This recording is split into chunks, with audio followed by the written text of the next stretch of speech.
Hello à tous et bienvenue sur ma chaîne. Moi je me présente, je suis Jérôme.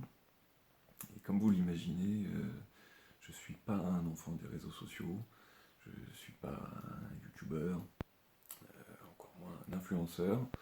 Vous allez vous dire, bah, qu'est-ce qui va nous rendre celui-là, hein. Donc je vais essayer de vous raconter mon histoire en quelques mots.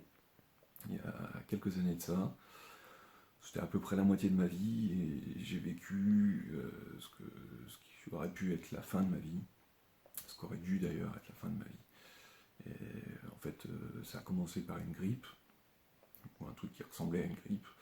J'ai fait une pneumonie, un truc un petit peu costaud. Je pense qu'en ce moment, ça doit parler à certains. Et bon, voilà, mon système immunitaire a combattu les microbes, comme tout le monde. Sauf que quand ça a commencé à se calmer, mon système immunitaire, lui, il s'est pas calmé. Donc il n'y avait plus rien à manger. Et mon système immunitaire, il a fabriqué des anticorps, des anticorps, des anticorps. Et les anticorps, il faut bien qu'ils mangent quelque chose.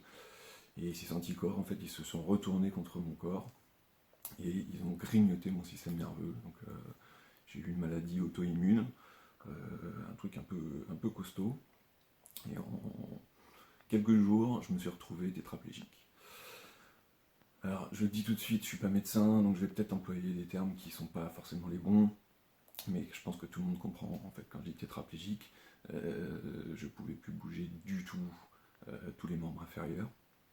Donc voilà, il n'y avait plus une contraction, rien du tout.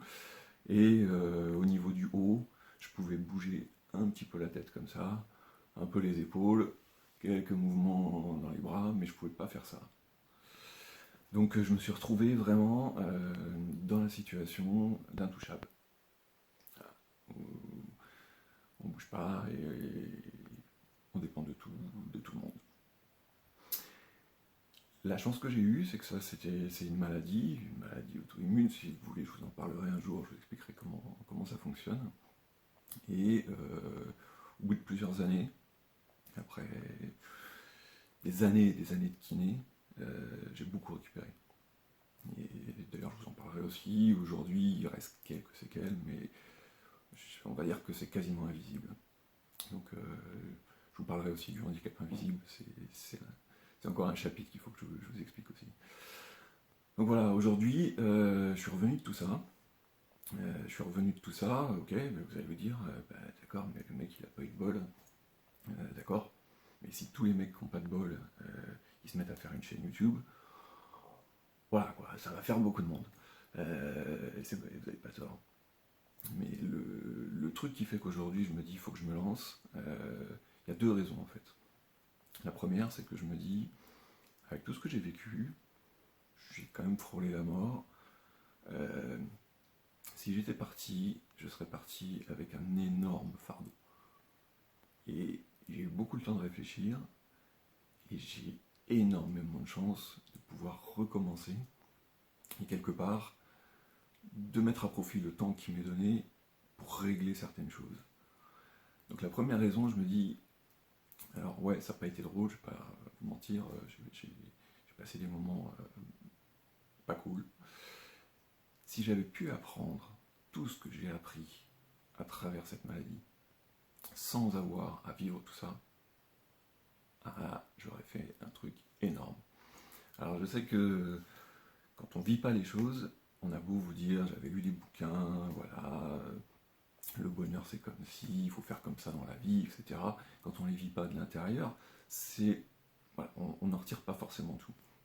Mais avec ce que j'ai à vous raconter, même si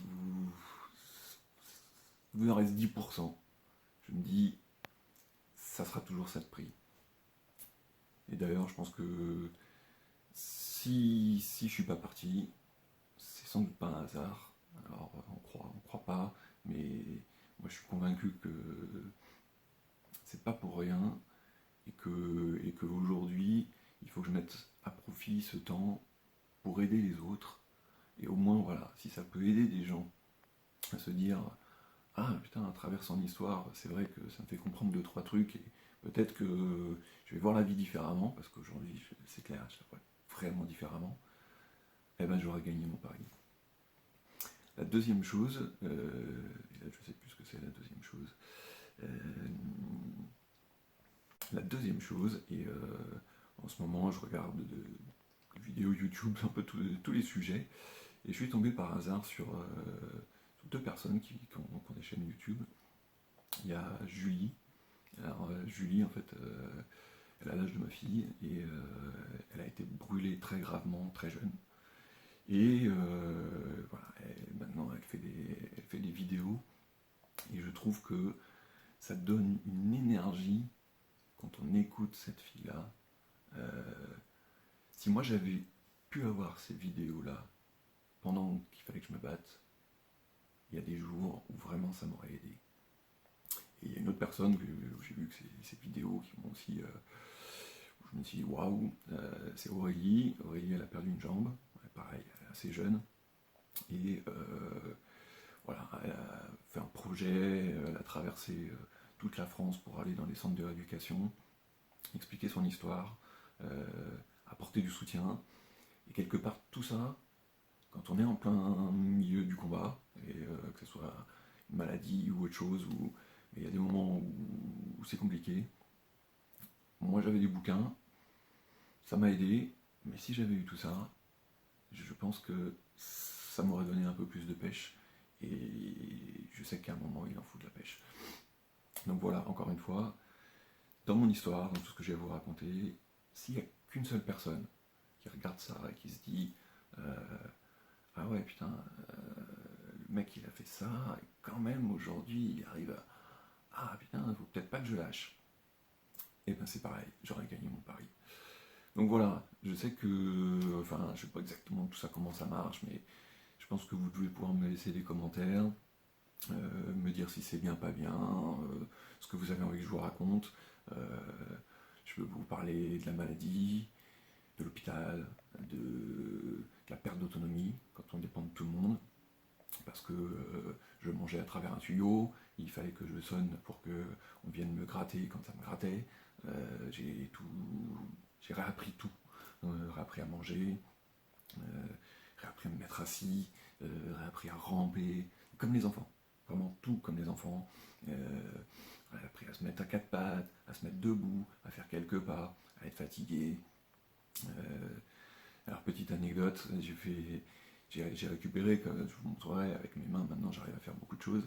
Donc j'ai commencé par faire des petits gestes, et puis quand ça allait mieux, il fallait que j'enfile des grosses nouilles dans des colliers. Voilà. Donc j'ai fait des gros colliers de nouilles comme les enfants. Et je ne me moquerai plus jamais des cadeaux de la fête des pères ou des mères, ou quand vous recevez un truc, ils disent ah super, il m'a fait un collier.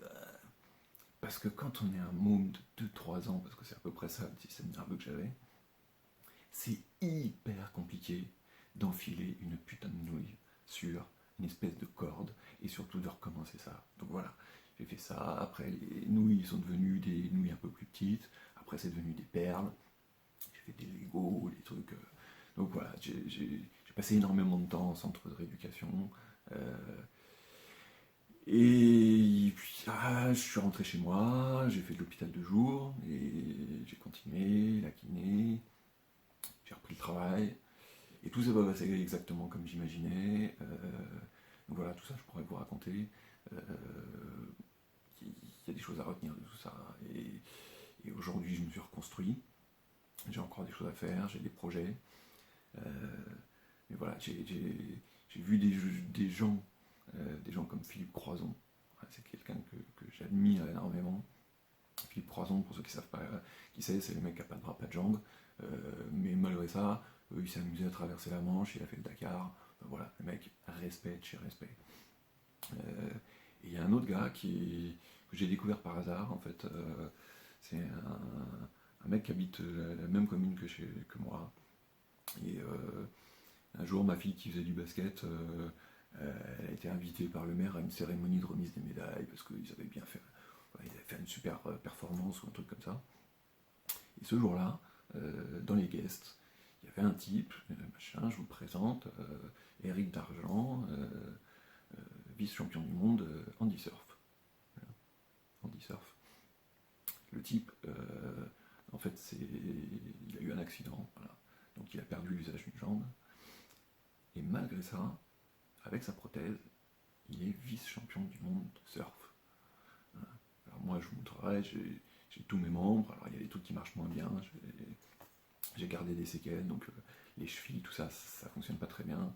Je faisais de la danse, c'est très compliqué maintenant, il y a des trucs, voilà, il a fallu que... Je vais vous parler de résilience, parce qu'il y a des moments où on apprend à vivre autrement, un peu comme dit Grand Corps Malade, à avoir un espoir adapté. Donc, le type fait du surf avec une prothèse.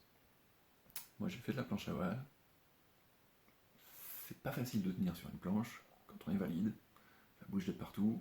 Et putain, les chevilles, mais c'est tout ce qui encaisse. Il faut l'équilibre, c'est quelque chose de... Et donc le surf, c'est encore pire parce que tu peux même pas tenir la voile. Et je me suis dit, malgré ça, le mec est arrivé. Alors je pense que ça a été compliqué, hein. Il a fait des prothèses, des essais, etc. Mais aujourd'hui, voilà, sa passion, c'était le surf. Et le type, non seulement il surfe, mais il est vice-champion du monde en e-surf. Et là, ça m'a foutu un coup de pied au cul. Je me suis dit, mon gars, ok, t'as des séquelles, mais il va peut-être falloir que tu repousses tes limites. Il y a des limites qui te disent, bah non, la planche à voile c'est fini, la danse c'est fini, la marche c'est fini, la course c'est fini. C'est peut-être un peu dans ta tête. Voilà. Il y a des gens qui les ont repoussés leurs limites. Donc c'est peut-être possible, et je vous expliquerai. Je crois qu'effectivement, la limite, c'est dans la tête. Voilà, je vous laisse pour aujourd'hui, c'est déjà assez long comme ça. Je vous posterai d'autres vidéos, et puis vous me direz ce que vous en pensez. Ciao.